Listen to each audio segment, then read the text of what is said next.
Hello everyone, my name is Pintu. Welcome to our YouTube channel. हम यहाँ पे mainly बात करेंगे on case studies, political, social and general topics के बारे में। और हमारी कोशिश यही रहेगी कि हम ये चीज़ों को आपको अच्छे से और आसान भाषा में समझा पाए। उनमें से ही एक इम्पॉर्टेंट पार्ट है टेक्नोलॉजी। तो आज हम ऐसी टेक्नोलॉजी के बारे में बात करेंगे जिसने पूरे इंडियन फिनेंशियल सिस्टम को चेंज करके रख दिया हुआ है। हम आए दिन देखते हैं, सुनते हैं कि हम वेस्टर्न कंट्रीज़ की लाइफस्टाइल और टेक्नोलॉजी से बहुत इंस्पायर होते हैं और कभी कभार हम उनको अडॉप्ट भी करते हैं। लेकिन आज हम ऐसी चीज़ के बारे में बात करेंगे जो वेस्टर्न कंट्रीज़ हमसे इंस्पायर हो रही है और हमें अडॉप्ट करने की कोशिश कर रही है। उनमें से एक चीज़ है यूपीआई। आपने यूपीआई के बारे में तो सुना ही होगा।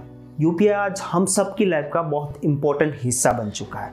अगर आप बाज़ार में सब्जी से लेकर दवाई कुछ भी लेने जाए, आप एक क्यूआर कोड स्कैन करके सीधा पेमेंट कर सकते हैं। और उसी तरह अगर आपको किसी को पैसे ट्रांसफ़र करने हैं, वो आपका फ्रेंड है या फिर फैमिली मेम्बर, पहले आपको उनकी बैंक में जाना पड़ता था या फिर इंटरनेट बैंकिंग लॉग इन करके वहाँ पे उनकी बैंक डिटेल्स, अकाउंट नंबर या फिर ओटीपी डाल के पेमेंट करना पड़ता था। लेकिन आज ऐसा नहीं है। आज आप घर बैठे एक क्लिक करके उनको पेमेंट या फिर पैसे ट्रांसफ़र कर सकते हैं। और उसके लिए आपको क्या चाहिए? एक उनका मोबाइल नंबर या फिर उनका वर्चुअल पेमेंट एड्रेस। और ये प्रोसेस बहुत आसान है।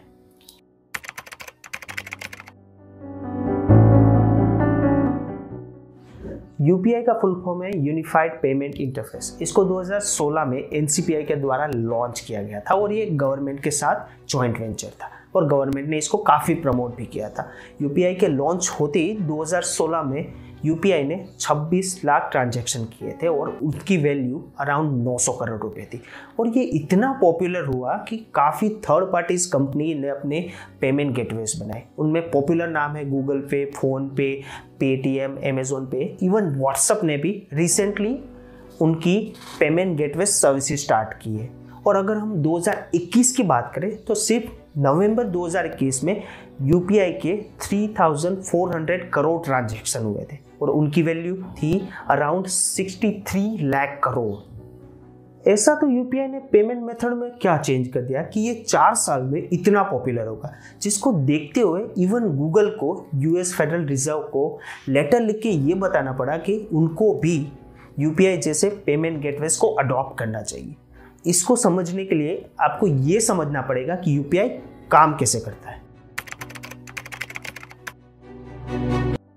पहले हम ये समझते हैं कि नॉर्मल पेमेंट सिस्टम काम कैसे करता है।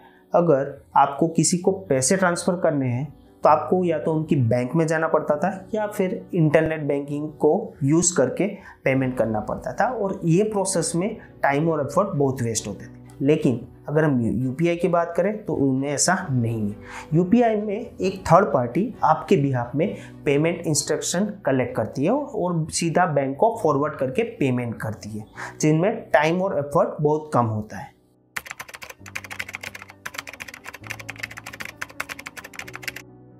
चलिए हम दोनों पेमेंट मेथड को कंपेयर करके देखते हैं।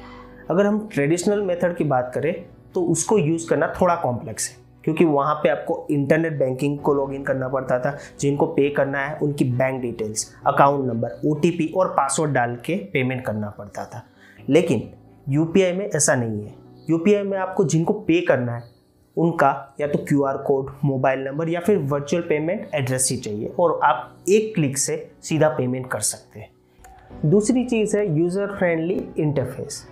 ट्रेडिशनल मेथड थोड़ा कॉम्प्लेक्स था और उसमें अवेयरनेस की भी काफ़ी कमी थी। लेकिन यूपीआई में एक नॉर्मल स्मार्टफोन यूज़ करने वाला इंसान भी उसको अच्छे से यूज़ कर सकता है। और यहीं पे हम लोग चार्जेस की बात करें तो ट्रेडिशनल मेथड में आपको आईएमपीएस और आरटीजीएस चार्जेस पे करने पड़ते थे, लेकिन यूपीआई में आपको अभी तक कोई चार्जेस पे नहीं करने पड़ते। और अगर हम फ्रॉड की बात करें तो यूपीआई में फ्रॉड होने के चांसेस बहुत कम है अगर उसको हम ट्रेडिशनल मेथड से कंपेयर करें तो।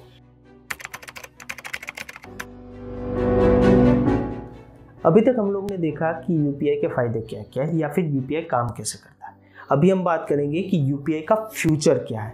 यूपीआई की सक्सेस स्टोरी को देखते हुए नेपाल एक ऐसी पहली कंट्री बन चुकी है जिसने सक्सेसफुली यूपीआई को अडॉप्ट कर लिया। लेकिन ये अकेला एग्जाम्पल नहीं है। एनसीपीआई दूसरी एशियन कंट्रीज़ को भी यूपीआई अडॉप्ट करने के लिए मना रही है। इसका एक एग्जाम्पल है म्यांमार। अगर हम म्यांमार पेमेंट सिस्टम की बात करें तो NCPI के साथ जॉइंटली काम कर रही है और उनके हिसाब से 2025 तक वो UPI को म्यांमार में डिप्लॉय कर देगी। और इनके अलावा भी बाकी एशियन कंट्रीज भी UPI या फिर UPI जैसी कोई टेक्नोलॉजी अडॉप्ट या फिर डेवलप करने की कोशिश कर रही है कि जिसकी वजह से इंटरनेशनल पेमेंट आसान हो सके। 8 मार्च 2022 को RBI ने अनाउंस किया है वो फीचर फोन के लिए भी UPI सर्विसेज लॉन्च कर रहे हैं, जिसको यूज़ करने के लिए आपको इंटरनेट की भी ज़रूरत नहीं है। अगर हम सिर्फ इंडिया की बात करें तो इंडिया में 44 करोड़ लोग ऐसे हैं जो इंटरनेट यूज़ ही नहीं करते। अभी वो UPI को यूज़ कर सकते हैं, जिसकी वजह से आपको फ्यूचर में UPI के ट्रांजैक्शन में बढ़ोतरी दिख सकती है। एक रिसेंट बिजनेस स्टैंडर्ड की रिपोर्ट के हिसाब से अगले 3 से 5 सालों में UPI के ट्रांजैक्शन पर डे 1 बिलियन तक पहुंच सकते हैं। इसी के साथ हमारा ये वीडियो यहीं पे ख़त्म होता है। अगर हमसे कोई डिटेल्स मिस हो गई है तो प्लीज़ हमें कमेंट सेक्शन में ज़रूर बताएं। अगर आपको हमारा वीडियो अच्छा लगा है please like share and subscribe.